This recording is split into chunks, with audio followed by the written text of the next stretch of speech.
Você está ouvindo o audiobook de O Livro dos Médiuns de Allan Kardec. Agora, você vai ouvir o capítulo 20. Influência moral do médium. Da segunda parte. Questões diversas. 226. Primeiro, o desenvolvimento da mediunidade guarda relação com o desenvolvimento moral dos médiuns? Não. A faculdade propriamente dita se radica no organismo. Independe do moral. O mesmo, porém, não se dá com o seu uso, que pode ser bom ou mau conforme as qualidades do médium. Segundo, sempre se há dito que a mediunidade é um dom de Deus, uma graça, um favor. Por que então não constitui privilégio dos homens de bem, e por que se vê em pessoas indignas, que a possuem no mais alto grau, e que dela usam mal? Todas as faculdades são favores pelos quais deve a criatura render graças a Deus, pois que homens há privados delas. Poderias igualmente perguntar por que concede Deus, vista magnífica a malfeitores, destreza a gatunos, eloquência aos que dela se servem para dizer coisas nocivas. O mesmo se dá com a mediunidade. Se há pessoas indignas que a possuem, é que disso precisam mais do que as outras, para se melhorarem. Pensas que Deus recusa meios de salvação aos culpados? Ao contrário, multiplica-os no caminho que eles percorrem. Põe-nos nas mãos deles. Cabe-lhes aproveitá-los. Judas, o traidor, não fez milagres e não curou doentes, como apóstolo. Deus permitiu que ele tivesse esse dom, para mais odiosa tornar aos seus próprios olhos a traição que praticou. Terceiro, os médiuns que fazem mau uso das suas faculdades, que não se servem delas para o bem, ou que não as aproveitam para se instruírem, sofrerão as consequências dessa falta? Se delas fizerem mau uso, serão punidos duplamente, porque têm um meio a mais de se esclarecerem e o não aproveitam. Aquele que vê claro e tropeça, é mais censurável do que o cego que cai no fosso. Quarto, há médiuns aos quais espontaneamente e quase constantemente são dadas comunicações sobre o mesmo assunto, sobre certas questões morais, por exemplo, sobre determinados defeitos. Tem isso algum fim? Tem, e esse fim é esclarecê-los sobre o assunto frequentemente repetido, ou corrigi-los de certos defeitos. Por isso é que a uns falarão continuamente do orgulho, a outros, da caridade. É que só a saciedade lhes poderá abrir, afinal, os olhos. Não há médium que faça mau uso da sua faculdade, por ambição ou interesse, ou que a comprometa por causa de um defeito capital, como o orgulho, o egoísmo, a leviandade, etc. E que, de tempos a tempos, não receba admoestações dos espíritos. O pior é que as mais das vezes eles não as tomam como dirigidas a si próprios.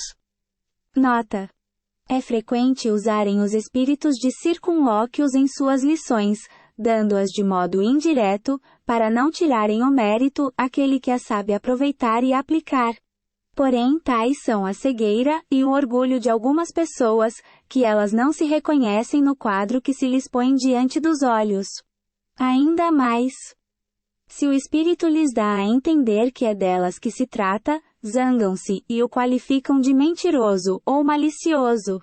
Só isto basta para provar que o espírito tem razão. Quinto, nas lições ditadas de modo geral ao médium sem aplicação pessoal, não figura ele como instrumento passivo para a instrução de outrem? Muitas vezes, os avisos e conselhos não lhes são dirigidos pessoalmente, mas a outros a quem não nos podemos dirigir, senão por intermédio dele, que, entretanto, deve tomar a parte que lhe caiba em tais avisos e conselhos, senão o cega o amor próprio.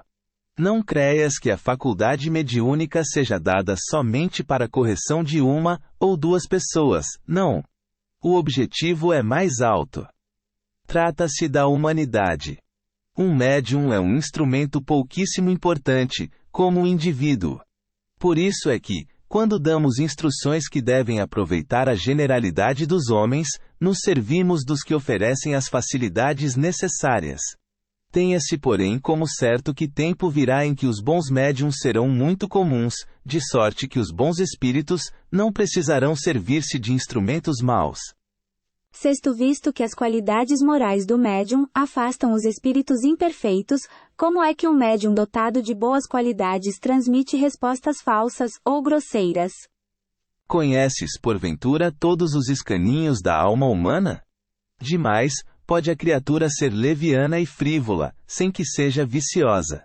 Também isso se dá, porque às vezes ele necessita de uma lição, a fim de manter-se em guarda.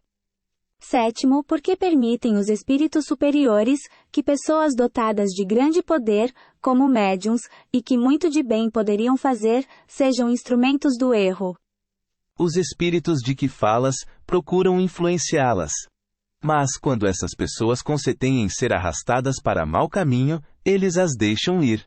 Daí o servirem-se delas com repugnância, vista que a verdade não pode ser interpretada pela mentira.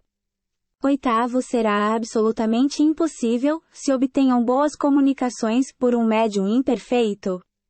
Um médium imperfeito pode algumas vezes obter boas coisas, porque, se dispõe de uma bela faculdade, não é raro que os bons espíritos se sirvam dele, à falta de outro, em circunstâncias especiais.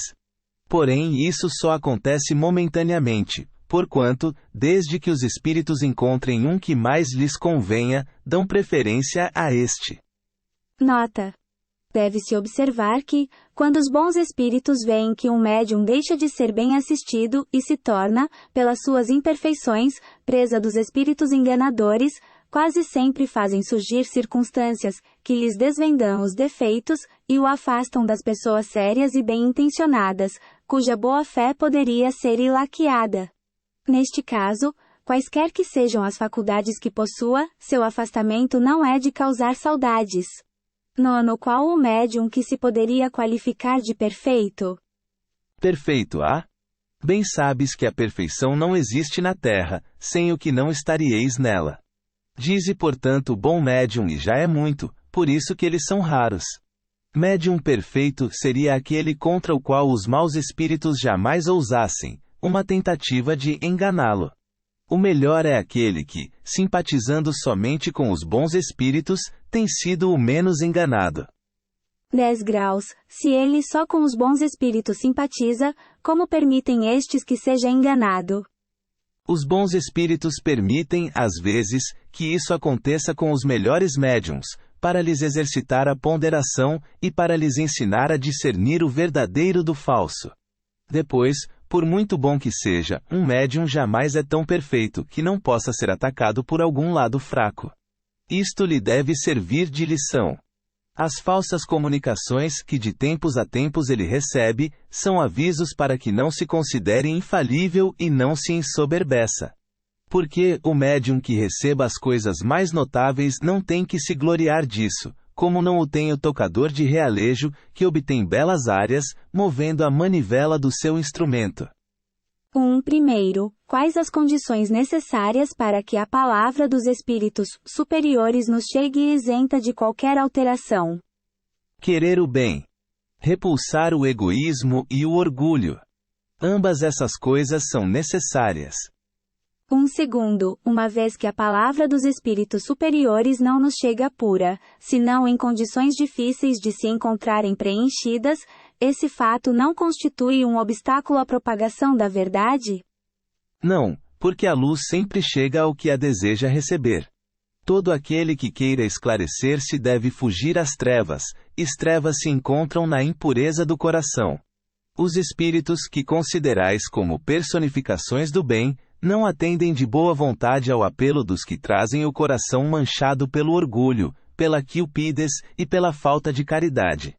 Expurguem-se, pois, os que desejam esclarecer-se, de toda a vaidade humana, e humilhem a sua inteligência, ante o infinito poder do Criador.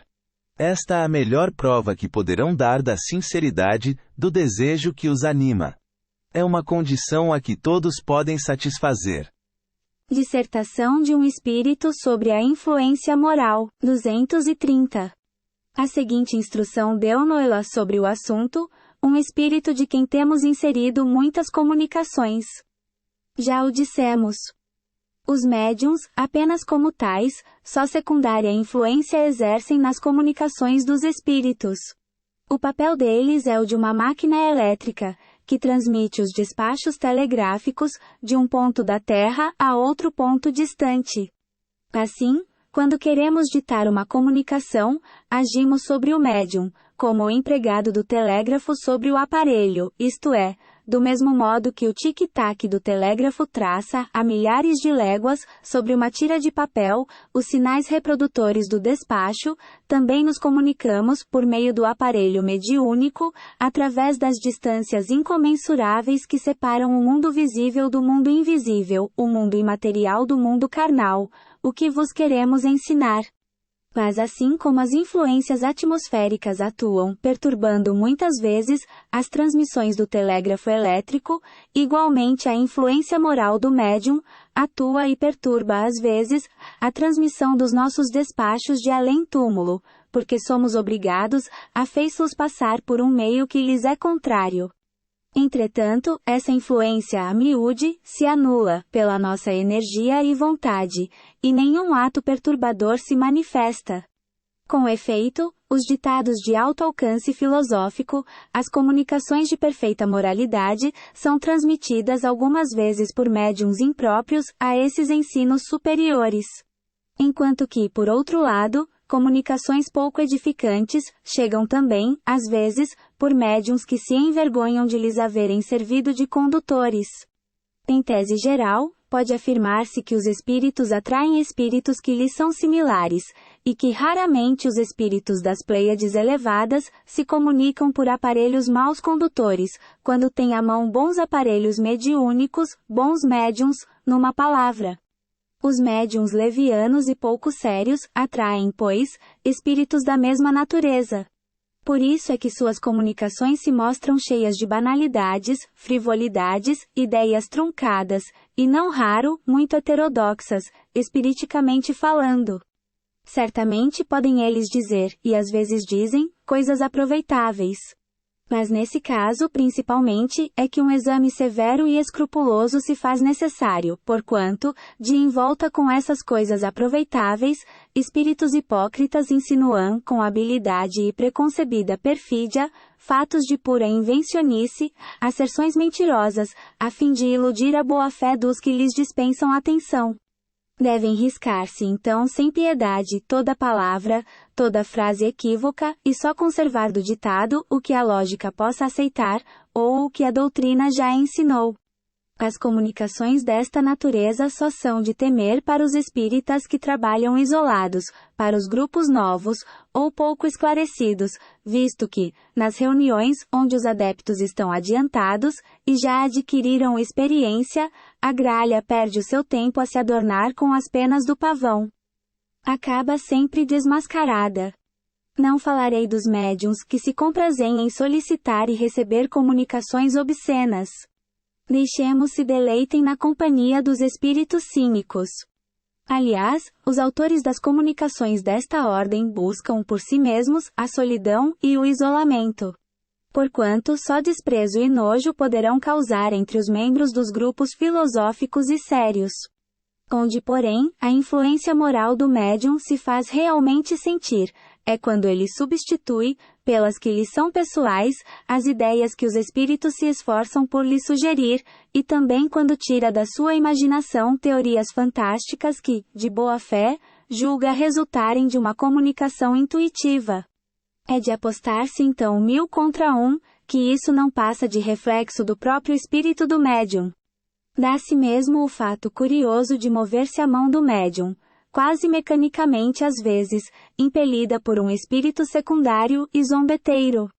É essa a pedra de toque contra a qual vem quebrar-se as imaginações ardentes, por isso que, arrebatados pelo ímpeto de suas próprias ideias, pelas lantejoulas de seus conhecimentos literários, os médiuns desconhecem o ditado modesto de um espírito criterioso, e abandonando a presa pela sombra, o substituem por uma paráfrase empolada. Contra este escolho terrível vem igualmente chocar-se as personalidades ambiciosas, que em falta das comunicações que os bons espíritos lhes recusam, apresentam suas próprias obras como sendo desses espíritos. Daí a necessidade de serem, os diretores dos grupos espíritas, dotados de fino tato, de rara sagacidade, para discernir as comunicações autênticas das que não o são, e para não ferir os que se iludem a si mesmos. Na dúvida abstente, diz um dos vossos velhos provérbios. Não admitais, portanto, senão o que seja, aos vossos olhos, de manifesta evidência. Desde que uma opinião nova venha a ser expendida, por pouco que vos pareça duvidosa, fazei-a passar pelo crisol da razão e da lógica, e rejeitai desassombradamente o que a razão e o bom senso reprovarem. Melhor é repelir 10 verdades, do que admitir uma única falsidade, uma só teoria errônea. Efetivamente, sobre essa teoria poderíeis edificar um sistema completo, que desmoronaria ao primeiro sopro da verdade, como um monumento edificado sobre areia movediça, ao passo, que se rejeitardes hoje algumas verdades, porque não vos são demonstradas clara e logicamente, mais tarde um fato brutal, ou uma demonstração irrefutável, virá a afirmar-vos a sua autenticidade. Lembrai-vos, no entanto, ó espíritas, de que para Deus e para os bons espíritos, só há um impossível: a injustiça e a iniquidade. O espiritismo já está bastante espalhado entre os homens, e já moralizou suficientemente os adeptos, sinceros da sua santa doutrina, para que os espíritos já não se vejam constrangidos a usar de maus instrumentos, de médiuns imperfeitos. Se, pois, agora, um médium, qualquer que ele seja, se tornar objeto de legítima suspeição pelo seu proceder, pelos seus costumes, pelo seu orgulho, pela sua falta de amor e de caridade, repele suas comunicações, porquanto aí estará uma serpente oculta entre as ervas. É esta a conclusão a que chego, sobre a influência moral dos médiuns. Erasto. 1. Essa regra de ouro do Espiritismo, dada como se vê, pelo espírito Erasto, discípulo de Paulo, espalhou-se como sendo do próprio Kardec, e em forma diferente, ou seja, mais vale rejeitar 99 verdades, do que aceitar uma mentira. Foi por esse motivo que a grifamos no texto. Trata-se realmente de uma regra que deve ser constantemente observada nos trabalhos e nos estudos espíritas. Essa nota foi extraída do Livro dos Médiuns, editada pela Leike. Ela é a 11ª nota de rodapé, do tradutor J. Herculano Pires, deste mesmo capítulo do livro citado, colocamo-la aqui pela importância do esclarecimento que contém. Colchete que fecha ponto.